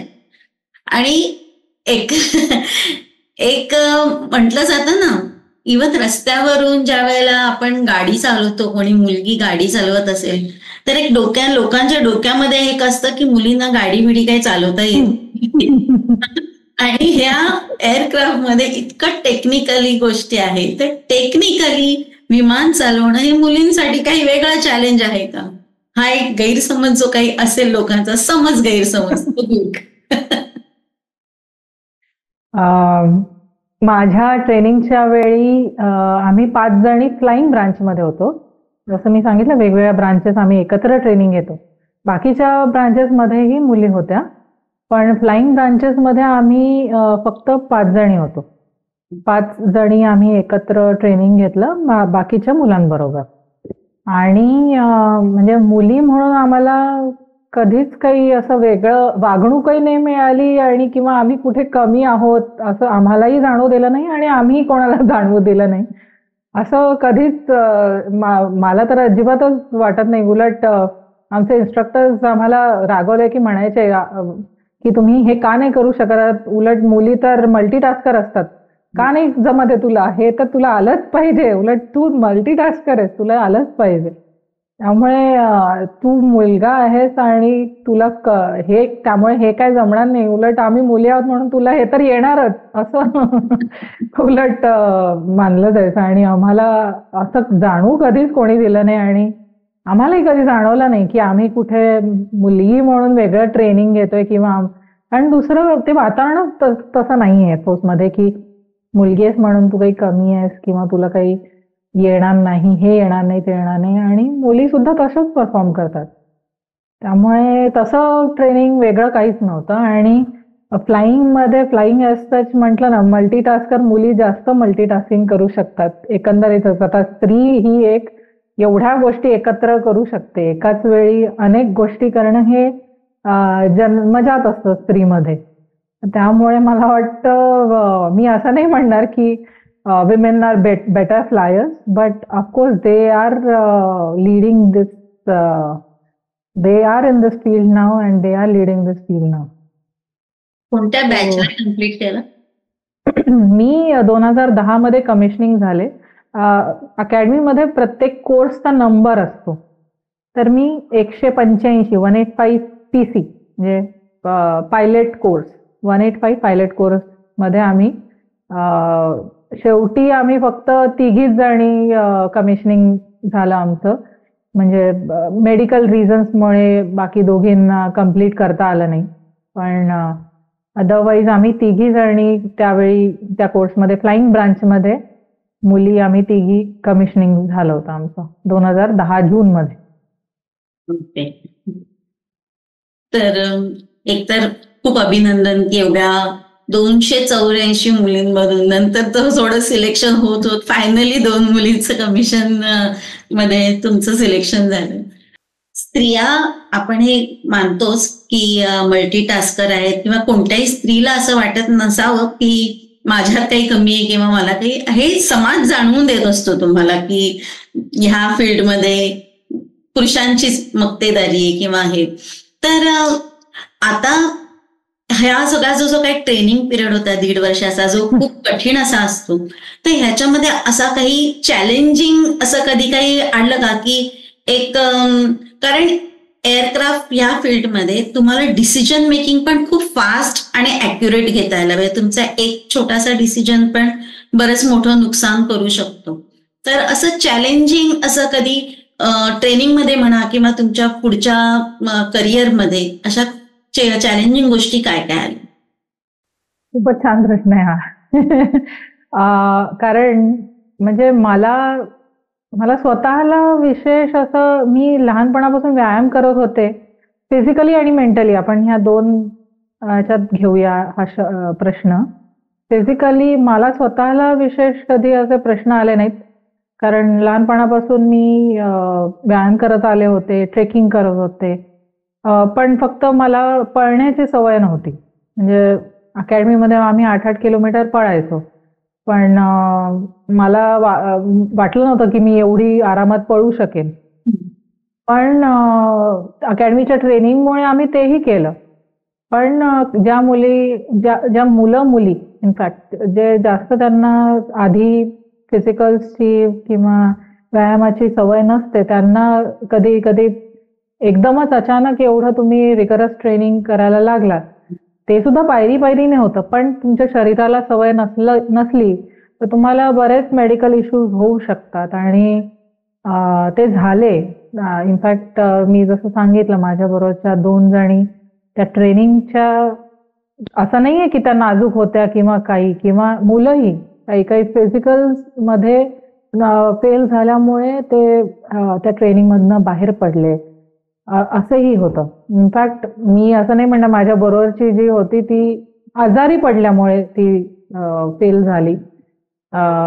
पण कधीही हे अत्यंत महत्वाचं आहे हा मुद्दा, की जेव्हा तुम्ही आर्म फोर्सेसच्या ट्रेनिंगसाठी जाता त्यावेळी तुम्ही आधी म्हणजे शारीरिक तयारी आधी करून जायलाच पाहिजे. म्हणजे ते खूप महत्वाचं आहे आणि त्याचा तुम्हाला फायदाच होणार आहे. म्हणजे फक्त ट्रेनिंगसाठी नाही, पुढच्या तुमच्या आर्म फोर्सेस मधल्या करिअरसाठी, तुमच्या पूर्ण आयुष्यासाठी ते खूप महत्वाचं आहे. आर्म फोर्सेस मध्ये जर तुम्हाला नोकरी करायची असेल तर तुम्ही फिट असलंच पाहिजे, त्याला काही पर्याय नाही. आणि जर तुम्ही स्वतःच फिट नसाल तर तुम्ही देशाची काय सेवा करणार. तर हा एक फिजिकल पार्ट झाला. मेंटली बऱ्याच गोष्टी तुम्हाला एकाच वेळी अनेक गोष्टी हँडल करायच्या असतात. तुमचं टाइम मॅनेजमेंट पासून सकाळच्या ट्रेनिंग मध्ये तुम्ही 2 मिनिटात जेवायला पाहिजे. म्हणजे तुमचा नाश्त्यासाठी तुम्हाला अक्षरशः 2 मिनिटं दिलेली आहे तुम्हाला, आणि तुम्हाला आता पळायचंय बाकीच्या ट्रेनिंगसाठी. तर त्या 2 मिनिटात तुम्ही कसं तुमचं जेवण जेवाल आणि पुढच्या ट्रेनिंगसाठी पुढे कंटिन्यू कराल, ह्याच्यापासून तुम्हाला अकॅडमीमध्ये बाकी सब्जेक्ट्स तुम्हाला शिकायचे आहेत, फ्लाइंग शिकायचं आहे, एक्सरसाइज करायच्या आहेत, ड्रिल टेस्ट द्यायच्या आहेत, सगळं वेळेवर करायचं आहे. अशा वेगवेगळे चॅलेंजेस त्या क्षणी येत असतात आणि तुम्ही एका वेळी त्या वेळी एक एक करून तुम्ही त्याला सामोरे जाऊन त्या टेस्ट देत असता. मला स्वतःला फिजिकली असं मी NCC मध्ये होते, लहानपणापासून फिजिकल मध्ये होते, त्यामुळे असा फिजिकलचा मला प्रश्न न आल्यामुळे मानसिकरित्या मी फिजिकल्स क्लिअर असल्यामुळे, म्हणजे स्विमिंग टेस्ट म्हणा, ड्रिल टेस्ट म्हणा, ह्याच्यामध्ये मी ओके होते, त्यामुळे मला तसा त्याचा ताण नाही आला. पण अभ्यास, एकाच वेळी तुम्हाला एवढे सब्जेक्ट शिकायचे आहेत आणि तुम्ही सकाळपासून रात्री तुम्ही थोडासा अभ्यास केला आणि त्याच्यानंतर आपण अभ्यासात कमी पडू नये म्हणून पहाटे उठून तुम्ही आधी अभ्यास केला, त्याच्यानंतर पुढचं ट्रेनिंग केलं. ती झोप थोडीशी झालेली आहे, त्याच्यामध्ये एवढा रिगरस तुम्ही पळून आलेला आहे, 8 किलोमीटर पळूनच आलेला आहात, आज स्विमिंगच केलेलं आहे. तर तो एवढा क्षीण आलेला असतो आणि त्याच्यात तुम्हाला त्या लेक्चरमध्ये बसायचं असतं, सगळं नोट डाऊन करायचं असतं, तो अभ्यास करायचा असतो आणि त्यावेळी तुम्हाला झोप येत असते. तर हे सगळे चॅलेंजेस पार पाडत तुम्हाला ते लक्षातही ठेवायचं असतं आणि नोट्स काढायच्या असतात. तर तुम्ही त्या नोट्स कशा काढाल, तुम्ही तो अभ्यास कसा कराल, हे सुद्धा सगळ्यात आधी लगेच जमलं नाही. इनफॅक्ट सुरुवातीला मी मागे पडले की आता मला झोपच समजा आली तर मी नोट्स काय काढणार. तर अशा वेळी मग मैत्रिणीकडून नोट्स घेणे, त्या नोट्स येता जाता वाचता याव्यात म्हणून खिशात छोट्या छोट्या कागदावर लिहून ते पाठ करत राहणे. आता फॉलिनच होते, फॉलिनला 2 मिनिटं आहेत, आता इन्स्ट्रक्टर यायला 2 मिनिटं वेळ आहे, तेवढ्यात त्या वाचून घ्यावं. म्हणजे एवढी टाइम मॅनेजमेंट ती जे शिकलो आम्ही अकॅडमीमध्ये, म्हणजे ते हळूहळू आलं. म्हणजे सुरुवातीला अगदी लगेच आलं असं नाही, म्हणजे सुरुवातीला त्याचा त्रास झाला, पण ते हळूहळू ट्रेनिंगमध्ये तुमचे इन्स्ट्रक्टर्सही तसे, म्हणजे फ्लाइंग इन्स्ट्रक्टर आणि ग्राउंड ट्रेनिंग इन्स्ट्रक्टर त्या दोघांनाही माहिती असतं की तुम्ही कुठल्या, आणि सगळेच एकाच बोटीतच असतात. म्हणजे तुलाच एक वेगळं प्रशिक्षण दिले बाबा, ह्याला वेगळं प्रशिक्षण, ह्याला काही जास्त ट्रेनिंग म्हणजे रिगरस ट्रेनिंग नाही असं नाही. सगळेच जण असतात त्या एकाच बोटीमध्ये, ते प्रवास करत असतात. त्यामुळे ते एकमेकांच्या साथीने आणि काय म्हणतात कमराडरी जे म्हणतो ना आपण आर्म फोर्सेस मध्ये का असते, ही ही तिथे असते. अकॅडमीमध्ये जे आमचे मित्रमैत्रिणी बनतात ते नंतर इनफॅक्ट पूर्ण करिअरमध्ये तेवढे कोर्समेट तो कोर्समेट असतो. तर त्यामुळे ती एक जी कमराडरी आहे ती येते आणि त्या ट्रेनिंगमध्ये तुम्ही एकत्र असं व्यवस्थित सगळ्यांच्या कोऑर्डिनेशनने कॉपरेशनने ते पूर्ण होतं शेवटी. आणि त्याच्यात तुमची मेहनत ती लागतेच लागते शेवटी. आणि त्यामुळे आम्ही मेंटली स्ट्रॉंग होणं म्हणतात ना, समजा जर ही गोष्ट एखादी आली नाही बाबा, मी ह्याच्यातच जशी माझी कोर्समेट तिला ड्रिल टेस्ट ती पार करू शकली नव्हती, ती एनसीसीचा बॅकग्राऊंड नव्हता तिला, कधी तिने आधी ड्रिल केलेलं नव्हतं, म्हणजे कवायत आपण जे म्हणतो ड्रिल म्हणजे कवायत, तर ती तिने केलं नसल्यामुळे तिला लगेच पहिल्या ह्याच्यामध्ये ती पास होऊ शकली नाही पहिल्या टेस्टमध्ये. तर आम्ही तिच्याबरोबर प्रॅक्टिस करायचो जेव्हा आम्हाला मोकळा वेळ असेल. तर ते म्हटलं ना, एकमेकांच्या साथीने आम्ही पुढे गेलो सगळे शेवटी. तर त्या म्हणजे ते एक उदाहरण झालं त्याचं की. आणि त्यामुळे मेंटली पण तुम्ही हळूहळू हळूहळू स्ट्रॉंग होत राहता की बाबा हे आत्ता जमलं नाहीये पण तुम्हाला प्रॅक्टिसने ते नक्की जमणार आहे आणि तुम्ही पुढे जाणार आहात. तुम्हाला स्वतःवर विश्वास ठेवून पुढे जायचं आहे. हे तुम्हाला सगळे मदत करत असतात आणि तुमचे इन्स्ट्रक्टर सुद्धा तिथे असतात. ते सुद्धा तुम्हाला अगदी निरखून पारखून असतात आणि जेवढी मदत लागेल ते करत असतात. तुम्हाला पारखत असतात अक्षरशः प्रत्येक ठिकाणी. तुम्हाला जी मदत लागेल तिथे ती करत असतात. त्यामुळे ते ट्रेनिंग जे आहे ते असं फुल पॅकेज आहे. त्यामुळे प्रत्येक कॅडेट व्यवस्थित परफॉर्म कसा करेल ह्याच्याकडे सगळ्यांचं त्या अकॅडमीमध्ये लक्ष असतं. की ट्रेनिंग कम्प्लीट झाल्यानंतर ऍक्च्युअल तुमचं जे करिअर आहे किंवा ऍक्च्युअल एअरफोर्स मधलं जे काम आहे ते कशा प्रकारे चालू होतं, म्हणजे कसं तुमचं डिव्हिजन होतं किंवा कशा सर्व्हिसेस तुम्हाला अलॉट केल्या जातात, काय होतं ते? फ्लाइंग ब्रांच मध्ये असल्यामुळे माझं पहिलं जे मी म्हटलं जोरहाटमध्ये पोस्टिंग होतं. तुमची पोस्टिंग झाल्यानंतर सुद्धा तुम्ही ट्रेनिंग मध्येच असता. सुरुवातीचे 6 महिने इनफॅक्ट तुम्ही प्रोबेशनरी ऑफिसर असता. पोस्टिंग झालीये बाबा आणि आता तुमचं ट्रेनिंग संपलंय असं नसतं ते. तुम्ही तिथे जाता त्या भागात, म्हणजे आता जोरहाट आसाममध्ये तिथे मुख्यतः त्या विमानाचं माझं काम होतं की हिमालयात जिथे जिथे आपल्या आर्मी पोस्ट आहेत, जिथे जिथे गावं आहेत जे रस्त्याने जोडलेली नाही आहेत बाबा, तिथे माझ्या एअरक्राफ्टने जाऊन लोड जो आहे म्हणजे लॉजिस्टिक्स सप्लाय जो आहे तो तिथे ड्रॉप करणे किंवा तिथे पोहोचवणे हा मेन रोल होता. तर त्या भागानुसार भारतात इतकी विविधता आहे, आपल्या भौगोलिक विविधता आहे, तर प्रत्येक पोस्टिंगची एक वेगवेगळी चॅलेंजेस आहेत आणि तिथे त्या भागात फ्लाय करण्याची वेगवेगळी चॅलेंजेस आहेत. तर त्या भागात फ्लाय करताना तुम्हाला तिथल्या वेगळ्या परीक्षा द्याव्या लागतात की बाबा आता मला तिथे व्हॅलीमध्येच फ्लाय करायचं आहे. व्हॅलीमध्ये फ्लाय करताना तिथला त्या व्हॅलीचा पूर्णपणे अभ्यास करून तिथे पूर्ण रनवे असेलच असं नाही सगळीकडे. तर तो रनवे ऍडव्हान्स लँडिंग ग्राउंड म्हणतात की जो कच्चा रनवे असतो बांधलेला, तात्पुरता रनवे बांधलेला असतो, तिथे त्याच्यावर तुम्हाला लँड करता आलं पाहिजे. नॉर्मल रनवेवर तुम्हाला ट्रेनिंग दिलेलं आहे लँड करण्याचं, पण आता त्या कच्च्या रनवेवर तुम्ही एवढूशा त्या धावपट्टीवर तुमचं एअरक्राफ्ट लँड करता येतंय का तुम्हाला, वेगवेगळ्या व्हॅलीमधनं फ्लाय करता येतं का, अशा वेगवेगळ्या परीक्षा देऊन मग तुम्ही तिथला क्लिअरन्स करता, त्याच्या परीक्षा देता आणि मग तिथे फ्लाय करायला सुरुवात होते. त्याच्यासाठी म्हणजे आता तुमची पोस्टिंग झाली आणि तुम्ही कॅप्टन झालात असं नाही येते.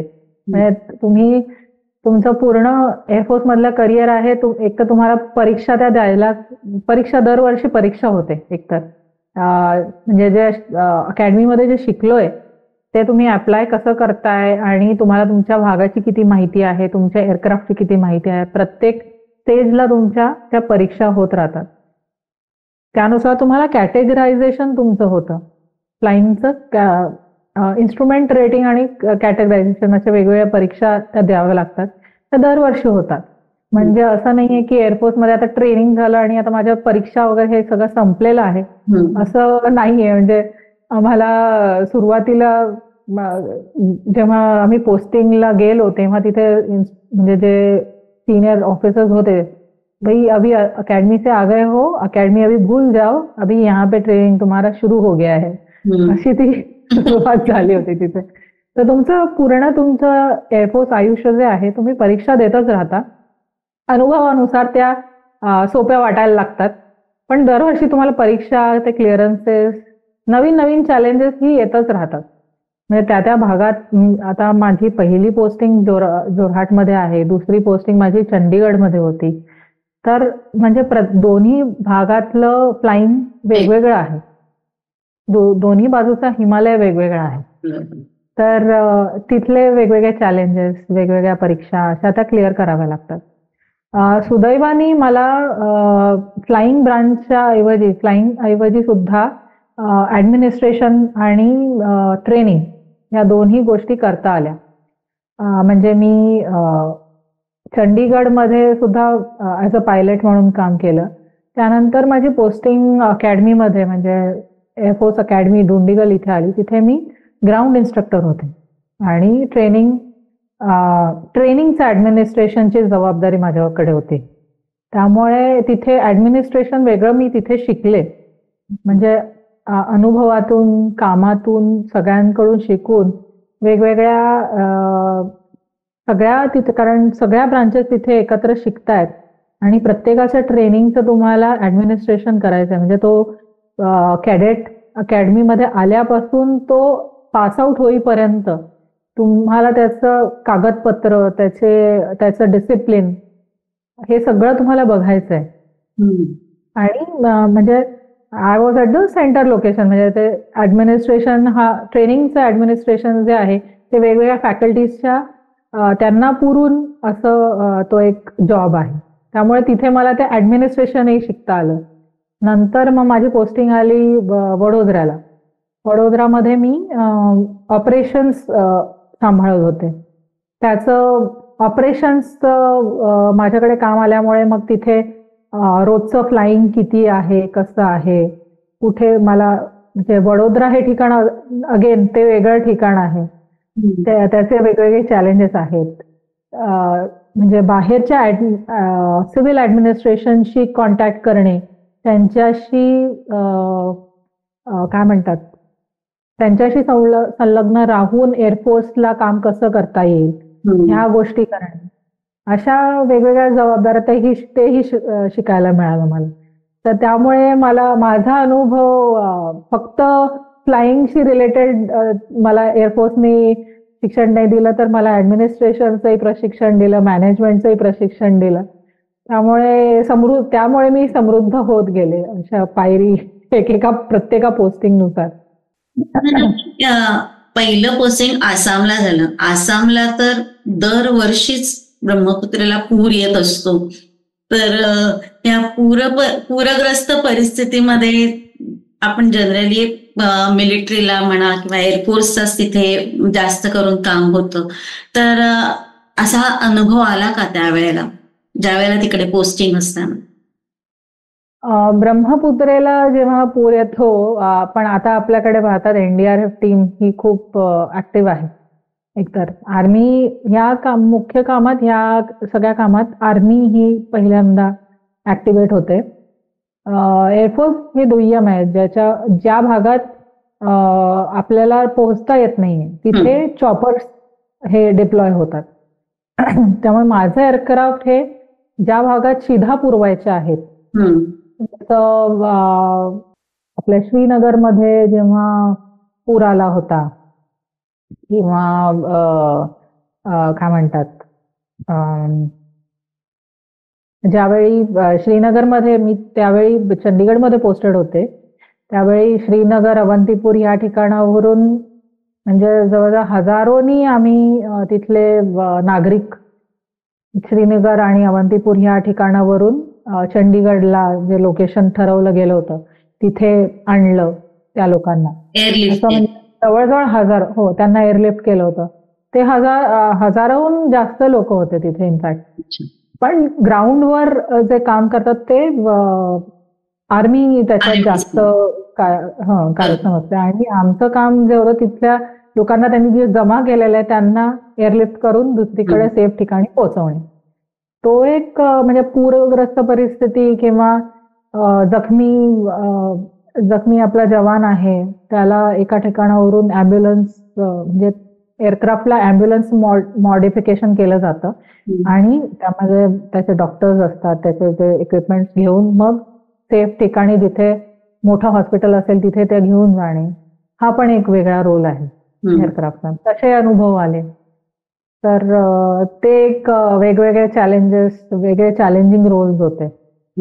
ते सुद्धा तुम्ही किती परीक्षा दिलेल्या आहेत त्या फ्लाइंगच्या त्यावरून ठरवतं की तुम्ही ते घेऊन जाऊ शकता की नाही. Are you clear to fly injured guy, are you clear to land at that location, अशा वेगवेगळ्या त्या परीक्षानुसार ठरतं. त्यामुळे तुम्ही सतत अपडेट राहणं हे एक महत्वाचं चॅलेंज असतं.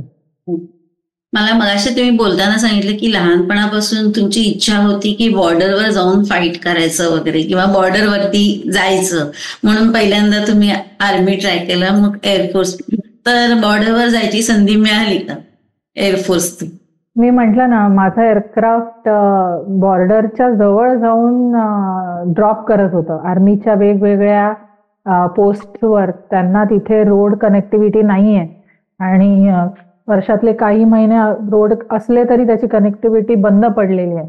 अशा ठिकाणी माझं एअरक्राफ्ट जाऊन त्यांना सीधा पोचवत होतं. पॅराड्रॉप करायचो आम्ही. तर मला नक्कीच संधी मिळाली आणि ते एक वेगळा चॅलेंजिंग रोल होता तो. म्हणजे दोन्ही माझे फॉरवर्ड पोस्टवरच माझं पहिली 2 पोस्टिंग असल्यामुळे त्याचा पुरेपूर अनुभव मी घेतला. म्हणजे आपल्या जवानांना, आपल्या पुढच्या म्हणजे त्या भागातल्या नागरिकांना तिथे जाऊन एअरलिफ्ट करणे, तिथे पॅराड्रॉप करणे, हे वेगवेगळे त्या रोलचा मला पुरेपूर अनुभव आला. असं आहे की एअरफोर्स मध्ये तुम्हाला आवडलेलं सगळ्यात चॅलेंजिंग पोस्टिंग किंवा कोणत्याही दृष्टीने की ह्या पोस्टवरती मी हे जे काम केलं हे असतं ना, एक आपल्या हृदयाच्या जवळचं किंवा असं खूप लक्षात राहणारं कायमस्वरूपी असं एखादं? तसं म्हटलं तर म्हणजे पूर्ण एअरफोर्सचं आयुष्य बघितलं तर पूर्ण चॅलेंजेसनेच भरलेलं होतं. आणि ॲज अ पायलट तर जेव्हा जेव्हा मी एखाद्या रुग्णाला, आपल्या गोळी लागलेल्या सैनिकाला जेव्हा जेव्हा पोचले आणि त्या कळलंय की बाबा तो आता आहे, व्यवस्थित आहे, जिवंत आहे, हे कळल्यावर एक काय म्हणतात, जे आपल्याला समाधान लाभतं ते एक वेगळं आहे. पण चॅलेंजिंग म्हणाल तर फ्लाइंगचं ट्रेनिंग मला मिळालं होतं, हो, पण ॲडमिनिस्ट्रेशनचं, मॅनेजमेंटचं ट्रेनिंग मिळालेलं नव्हतं. तर माझ्यासाठी चॅलेंजिंग जॉब हा त्या अकॅडमीमध्ये होता. एवढ्या म्हणजे जवळजवळ 400 ते 500 कॅडेट्सना तुम्ही ॲडमिनिस्टर करताय आणि त्यांचं सगळं तुम्हाला बघायचं आहे. आणि तुम्हाला म्हणजे नॉर्मल ॲज अ पायलट तुम्हाला कधी एअर हेडक्वार्टरमध्ये डायरेक्टली तुम्ही बाबा एअर कोमोडोरशी किंवा एअर व्हाईस मार्शलशी बोलत नाही आहात किंवा तुम्हाला रोजचं काही त्यांच्याशी संबंधच येत नाही. तुमचे फ्लाईट कमांडर्स म्हणजे विंग कमांडर रँक असते त्यांची, किंवा सीओ, ग्रुप कॅप्टन, किंवा अगदीच झालं तर स्टेशन कमांडर जे असतात ते एअर कोमोडोर, तर त्यांच्याशी तुम्ही एखाद वेळ बोलता. पण अकॅडमीमध्ये जे कमांडंट असतात ते एअरफोर्स मधली दुसरी रँक म्हणजे एअर मार्शल, ही ती रँक आहे. म्हणजे एवढ्या सिनियर ऑफिसर्सशी तुम्ही रोजच्या रोज तुम्ही बोलताय, त्यांच्याशी गोष्टी डिस्कस करताय आणि त्या फक्त ट्रेनिंग म्हणजे खूप पुढचा विचार करून तुम्हाला ते विचार करायचंय. आत्ताचा हा एक प्रॉब्लेम आहे म्हणा, त्याच्यावर सोल्युशन नाही तुम्हाला शोधायचं, ते तर आहेच, ते रोजचं आहे. पण पुढे ट्रेनिंग व्यवस्थित व्हावं यासाठी तुम्ही त्या स्टँडर्ड ऑपरेटिंग प्रोसिजर्स ज्या आहेत, ट्रेनिंग प्रोसिजर्स ज्या आहेत, त्याच्यामध्ये सुधार कसा करता येईल त्या दृष्टीने तुम्ही म्हणजे तुमचा सगळा कस लागतो त्याच्यामध्ये, की तुमचं आतापर्यंत स्वतःचं ट्रेनिंग, स्वतःचं काम, सगळीकडच्या पद्धती, त्या रिक्वायरमेंट्स, त्या सगळ्या लक्षात घेऊन आणि कॅडेट्सशी डिस्कस करून, इंटरॅक्ट करून की काय प्रश्न आहेत, काय नाही आहे आणि ते पुढे कसे सुधारता येतील, किंवा ऍडमिनिस्ट्रेशन प्रोसिजर्स ज्या असतात त्या आणखीन कशा व्यवस्थित करता येतील, ह्याच्या सगळ्या त्या प्रोसिजर्स विचार करून त्या नव्याने तुम्ही जेव्हा प्रपोजल देता त्याच्यात तुमचा जो कस लागतो हे तुम्हाला पायलट ऍज अ पायलट तुम्हाला कधी करायला लागत नाही. तुमचं एअरक्राफ्ट आणि तुम्ही एवढंच असतं ते जग. पण जेव्हा अकॅडमीमध्ये गेले तेव्हा एवढ्या सगळ्यांसाठी विचार करणे, त्या प्रोसिजर्सचा विचार करणे, एवढ्या सिनियर ऑफिसर्सची इंटरॅक्शन करणे, एअर हेडक्वार्टरला त्यांची मतं विचारणे, कमांड जी लेवल असते कमांडमधून इनपुट्स घेणे, अशा वेगवेगळ्या ज्या चॅलेंजेस होत्या. आणि मी खूप त्या मानाने ज्युनियर होते तेव्हा, म्हणजे फक्त स्क्वॉड्रन लीडर होते. ऍज अ पायलट तुम्हाला as a squadron leader rank असताना ऍज अ पायलट तुम्हाला या सगळ्या गोष्टी करायला लागत नाही. फक्त तुम्हाला जे बाबा हे इथलं लोड आहे, हा इथून तिथे नेणे, हा माझा रोल आहे, ह्याच्यामध्ये माझा क्लिअरन्स करणे, ह्याची मी परीक्षा दिली की नाही, माझा क्लिअरन्स झालाय की नाही, त्याप्रमाणे माझी फ्लाइंग करणे, हे माझं काम आहे. किंवा वेगवेगळे ऑपरेशन्स आहेत, हे ऑपरेशन आहे, हे चॅलेंजेस आहेत, माझं हे ऑपरेशन असेल त्याचं मी प्लॅनिंग करू शकेन माझ्या टीम बरोबर. मला दुसऱ्यांना ट्रेनिंग द्यायचं नाही किंवा त्याची जबाबदारी नाही, ते कधी आलं नव्हतं माझ्या समोर.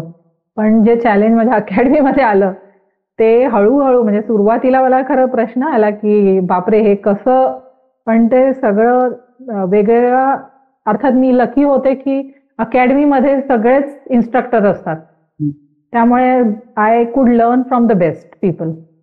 त्यामुळे मला शिकता आलं प्रत्येकाकडून. बाबा आता कॅडेटसाठी एवढे सॅशल तुम्हाला विकत घ्यायचेत, म्हणजे बॅग विकत घ्यायच्या, तर त्या बॅग विकत कशा घ्यायच्या, त्याची ऑर्डर प्लेस कशी करायची, म्हणजे त्या लॉजिस्टिक्स ऑफिसर कडून ते शिकायचं, ते शिकले मी.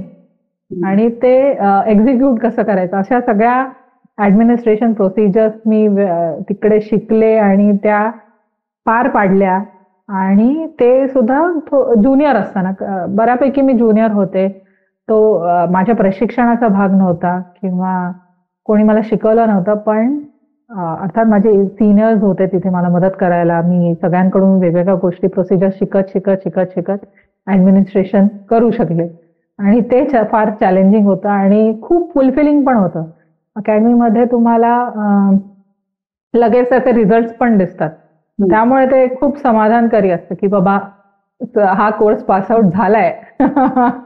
तर त्याचा खूप फुलफिलिंग जॉब होता तो. तर असं म्हणजे माझ्या दृष्टीने चॅलेंजिंग पोस्टिंग हे अकॅडमीचं ऍज अ इन्स्ट्रक्टर आणि ऍज अ ऍडमिनिस्ट्रेटर, हे दोन्हीच्या दृष्टीने माझ्याकडे ते चॅलेंजिंग पोस्टिंग होतं.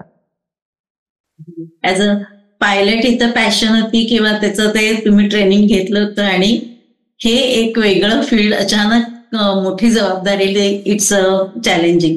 पण सांगा की हे तुम्ही आपलं ज्यावेळी बोलणं झालं होतं तेव्हा तुम्ही सांगितलं होतं की एअरफोर्समध्ये शॉर्ट सर्व्हिस आणि लॉंग सर्व्हिस असा भाग असतो आणि 14 वर्षाची एक सर्व्हिस असते जी तुम्ही शॉर्ट सर्व्हिस कमिशनिंग म्हणजे फक्त काही वर्षांसाठी तुम्हाला कमिशन केलं जातं आर्म फोर्सेसमध्ये.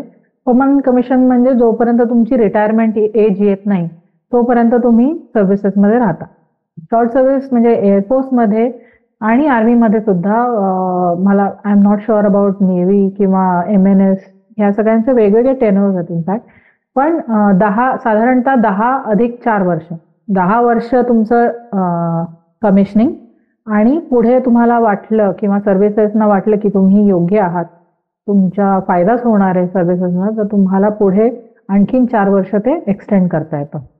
तर ते एकूण 14 वर्ष तुम्ही तुमची नोकरी करू शकता. आता काही वर्षापूर्वी हा ऑप्शन आलेला आहे की तुम्हाला परमनंट म्हणजे कंटिन्यू करायचं असेल तुमची सर्व्हिस, तर तुमचं अर्थात त्याचे वेगवेगळे क्रायटेरियाज आहेत. तुमचा विलिंगनेस घेतला जातो, तुमचा एवढ्या वर्षांचा परफॉर्मन्स बघितला जातो, त्यानुसार तुम्हाला परमनंट कमिशनही दिलं जातं. त्याचा वेगळा कोटा असतो, तेवढ्या शॉर्ट सर्व्हिस कमिशनिंग ऑफिसर्सना तेवढा परमनंट कमिशन दिलं जातं. म्हणजे तेव्हा तुमची जी एज आहे, म्हणजे जे ठराविक एज दिलेली असते त्या एज पर्यंत तुम्ही सर्व्हिस करू शकता. आणि परमनंट कमिशन मध्ये असल्यावर तुम्हाला एक रिटायर झाल्यानंतर सुद्धा पेन्शनचा एक फायदा दिला जातो. किंवा मेडिकल्सचा एक फायदा दिला जातो, जो शॉर्ट सर्व्हिस कमिशनिंग ऑफिसर्सना नसतो. जर तुम्ही 14 वर्षांनी रिटायर झाला तर तुम्हाला पेन्शन हा ऑप्शन नाहीये, पेन्शन दिलं जात नाही. किंवा मेडिकल तो एक भाग आहे पण जे अगदी नगण्य आहे. तर त्या सोयी तुम्हाला शॉर्ट सर्व्हिस कमिशन ऑफिसर्सना मिळत नाही. बरोबर. तुम्ही यंग एज मध्ये बाहेर पडता सर्व्हिस मधून तर तुम्हाला पेन्शन नाही मिळत. ओके. ह्याच्यामध्ये मग आता शॉर्ट सर्व्हिस ची नंतर आपल्याला परमनंट सर्व्हिस मध्ये असं स्विच करता येत नाही. करता येतं, आता करता येतं. आता तो ऑप्शन आहे. तुम्हाला विलिंगनेस द्यावा लागतो, तुमचा परफॉर्मन्स त्याचा बघितला जातो, एवढ्या वर्षांचा परफॉर्मन्स कसा आहे बाबा, आणि त्यानुसार ठरवलं जातं की तुम्हाला परमनंट कमिशन द्यायचं की नाही, आणि मग तुम्हाला परमनंट कमिशन मिळू शकतं. आता ज्यांचे 14 वर्षांचं शॉर्ट सर्व्हिसिंग ज्यांनी घेतलेलं आहे, तर त्या सर्व्हिसेसच्या नंतर पुढे काय करिअर ऑप्शन राहतो? कारण तुम्ही एका वेगळ्याच एअरफोर्स फील्ड मधून नॉर्मल लाईफ मध्ये येता, तर त्याच्यानंतर काय काय ऑप्शन्स ओपन असतात तुमच्यासाठी? एअरफोर्स कडनं किंवा आर्म फोर्सेस कडनं एक सुविधा दिली जाते की म्हणजे तुम्हाला शॉर्ट कोर्सेस करता येतात नामांकित इन्स्टिट्यूट्स मध्ये, IIM मध्ये. वेगवेगळ्या IIMशी संलग्न आहेत एअरफोर्स किंवा आर्म फोर्सेस, वेगवेगळे आर्म फोर्सेस. त्यानुसार तुम्हाला वेगवेगळ्या नामांकित इन्स्टिट्यूट्स मधनं मॅनेजमेंट कोर्सेस करता येतात, आणि त्या मॅनेजमेंट कोर्सेसचा वापर करून मग तुम्ही बाहेर प्रयत्न करू शकता. किंवा आता जर तुम्ही पायलट आहात, ॲज अ पायलट माझं एवढ्या वर्षाचं ट्रेनिंग, माझा एवढ्या वर्षाचा अनुभव गाठीशी आहे, त्यामुळे म्हणजे ॲज अ पायलट तुम्हाला सिव्हिल एव्हिएशन मध्ये जाता येतं. किंवा एवढ्या वर्षांचा अनुभव तो नक्कीच म्हणजे प्रेफर केले जातात आर्म फोर्सेसच्या ऑफिसर्सना. पण त्यासाठी तुम्हाला एअरफोर्स वेगळी मदत करते असं नाही. आता तुम्हाला एवढ्या वर्षाचा अनुभव दिलेलाच आहे एअरफोर्सने, पण ते तुम्ही म्हणजे बाहेर त्या अनुभवांचा वापर करून तुम्ही बाहेर प्रयत्न करू शकता, असा तो ऑप्शन आहे. आता सध्या तर तुम्ही शॉर्ट सर्व्हिस मधून हाऊस वाईफ बनायचा, होम मेकर बनायचा डिसिजन घेतलेला आहे. काही काळासाठी तरी. मुलगा लहान आहे त्याच्यामुळे होम मेकरचा हा डिसिजन घेतला. तर आता हे तुमचं जो ते ऍडमिनिस्ट्रेशन वगैरे जे आपल्याला तुम्हाला अनुभव आले त्याचा आताच्या लाईफ मध्ये उपयोग होत असेल कदाचित. आता कसं आहे आणि पुढे 5 वर्षांनी 7 वर्षांनी जेव्हा तुमचं हा ब्रेक पॉइंट संपणार त्याच्यानंतर काय विचार केलाय करिअरच्या संदर्भात? नुसतं म्हणजे एक तर माझ्यासाठी ऍज अ पर्सनली माझ्यासाठी सगळ्यात अवघड जॉब कुठला असेल तर तो होम मेकिंग आहे. खरं सांगायचं तर म्हणजे सलाम ज्या स्त्रिया पूर्णपणे होम मेकर आहेत, म्हणजे पूर्णपणे स्वतःला आपल्या फॅमिलीसाठी झोकून देणे किंवा कुठल्याही फळाची अपेक्षा न करता घरातलं काम करणे, ते कधी संपत नाही, किंवा ज्यासाठी कोणी तुम्हाला थँक्यू म्हणत नाही, किंवा ज्यासाठी तुम्हाला कोणी मोबदला देत नाही, हे काम करणं सगळ्यात माझ्या दृष्टीने सगळ्यात अवघड काम आहे. आता हळूहळू मी जे आता शिकते आणि ते करतेय म्हणजे. पण लहानपणापासून म्हटलं की आई म्हणजे होममेकर होती, गृहिणी होती, पण ती स्वतःचं पण काय म्हणतात एकतर सामाजिक कामात होती आणि आहे इनफॅक्ट, आणि वेगवेगळ्या म्हणजे insurance agent as a agent ती काम करत होती, किंवा मुंबई ग्राहक पंचायतीचं ती काम करत होती. म्हणजे ती कधी घरी बसली नाही. तर आम्ही लहानपणापासून स्वतःच्या आईला असं बघितलेलं आहे की तिला कधीही फक्त घरात ती नुसती स्वयंपाकघरातच काम करते. माझे वडील स्वतः सुद्धा आईला मदत करायचे घरात. आम्ही कधी बसलोय आणि आई फक्त एकटी किचन मध्ये काम करते असं कधी झालं नाही. त्यामुळे असेच संस्कार होत गेले की बाबा घरामध्ये स्त्री ही मेन आहे, म्हणजे king of the house is I, असेच संस्कार आमच्यावर झाले. आणि त्यामुळे एका वेळी अनेक कामं आपण कशी करतोय, ते ऍडमिनिस्ट्रेशन हे दुसऱ्यांना कामं सोपवून ते कामं करतायत की नाही हे बघणं सोपं आहे. पण स्वतः ती कामं करणं, वेगवेगळ्यांकडून गोड बोलून कामं करून घेणं त्या बिना मोबदल्याच्या, हे खूप अवघड आहे. तर ते म्हणजे पूर्ण ड्रास्टिक चेंज आहे हा. तर तो म्हणजे त्या सिरियसली म्हणजे ज्या बायका, ज्या स्त्रिया काम करतात ॲज अ होम मेकर त्यांना खरंच सलाम. ऑफिसचं काम करणं खूप सोपं आहे. घरातली कामं करणं सोपं नाही आणि ते सुद्धा कुठल्याही मोबदल्याच्या शिवाय, कुठल्याही अपेक्षेशिवाय. माझं ॲज अ पर्सनली मी ह्या रोलमध्ये काही काळासाठी तरी नक्कीच राहणार आहे. पण स्वतःचं आधी थोडंसं प्रशिक्षण घेऊन मे बी मॅनेजमेंट किंवा ऍडमिनिस्ट्रेशनचं आणखीन ॲडव्हान्स प्रशिक्षण घेऊन मी कदाचित त्याच्यामध्ये जाईन. मी वेगवेगळ्या आत्ता सध्या तरी स्वतःचं घर सांभाळून ह्या गोष्टींकडे लक्ष देऊन पुढे आपला प्रोग्रेस कसा करता येईल याचा प्रयत्न अजूनही चालू आहे आणि तो करते. लवकरच कदाचित काही होईल.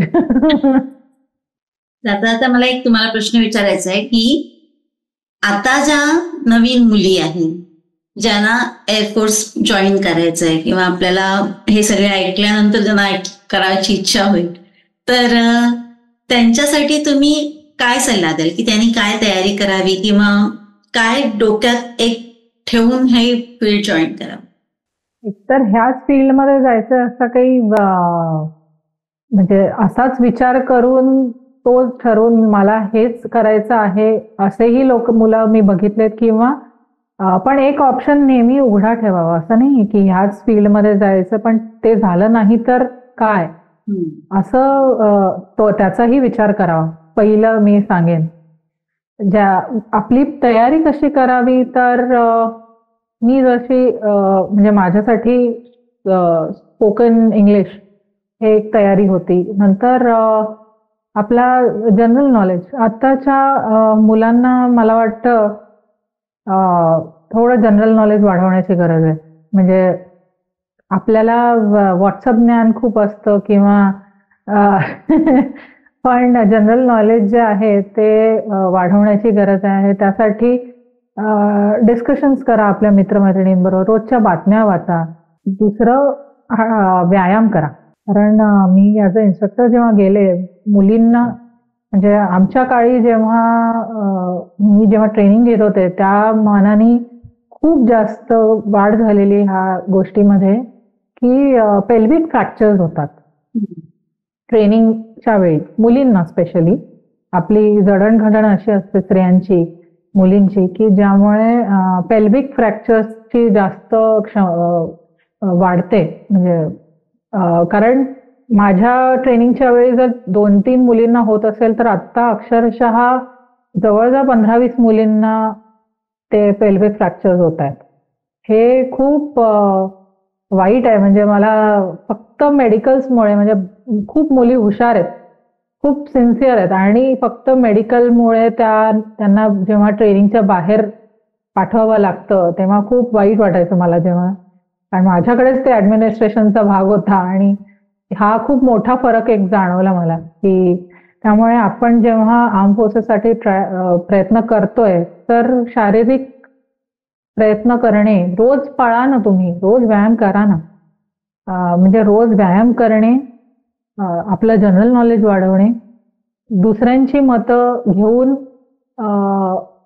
हे करता आलं जर, म्हणजे म्हटलं ना डिस्कशन्स करणे, रोजच्या बातम्यांवर डिस्कशन्स करणे, ह्या गोष्टी तुम्ही करा, त्याने खूप फायदा होईल. खूप छान सांगितलं. कारण आजकाल आपल्या हातात 24 तास मोबाईल असतो आणि आपण आजकाल इन्फॉर्मेशन युग म्हणतो आपण त्याला सध्या.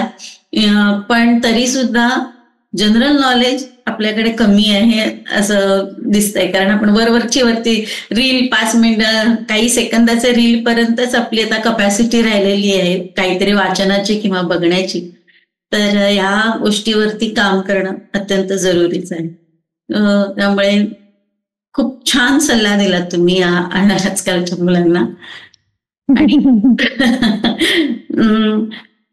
ह्या सगळं येऊन जे सगळं तुम्ही सांगितलं या सगळ्यासाठी खूप खूप मनापासून धन्यवाद. कारण ह्याचा मला खात्री आहे की खूप लोकांना ही माहिती उपयोगाची पडेल. एअरफोर्स हे किंवा फील्ड हे असं आहे की आपण बघतो, पिक्चरमध्ये बघतो किंवा एकंदरीतच त्याच्याबद्दल खूप फॅसिनेशन असतं, आवड असते. पण जितकं ते चित्र बाहेरून सुंदर आहे तितकं ते प्रत्यक्षात आतमध्ये खूप चॅलेंजिंग आहे, डिफिकल्ट आहे. तुमचा खूप फोकस पाहिजे, पॅशन पाहिजे आणि सगळ्यात महत्वाचं म्हणजे तुमच्या देशावर तुमचं प्रेम पाहिजे. तर या सगळ्यातूनच ते तुम्ही पुढेपर्यंत कम्प्लीट करून काहीतरी त्याच्यामध्ये अचीव्ह करू शकता. तर खूप छान वाटलं तुमच्याशी पूर्णपणे गप्पा मारून आणि या सगळ्याबद्दल, आणि हा सगळा वेळ दिल्याबद्दल खूप खूप थँक्यू. धन्यवाद. खूप खूप धन्यवाद शर्मिलाताई. मला स्वतःला खूप छान वाटतंय की तुम्ही मला बोलवलं या कार्यक्रमाला आणि मला माहिती देण्याची संधी दिलीत, त्याबद्दल खूप खूप धन्यवाद.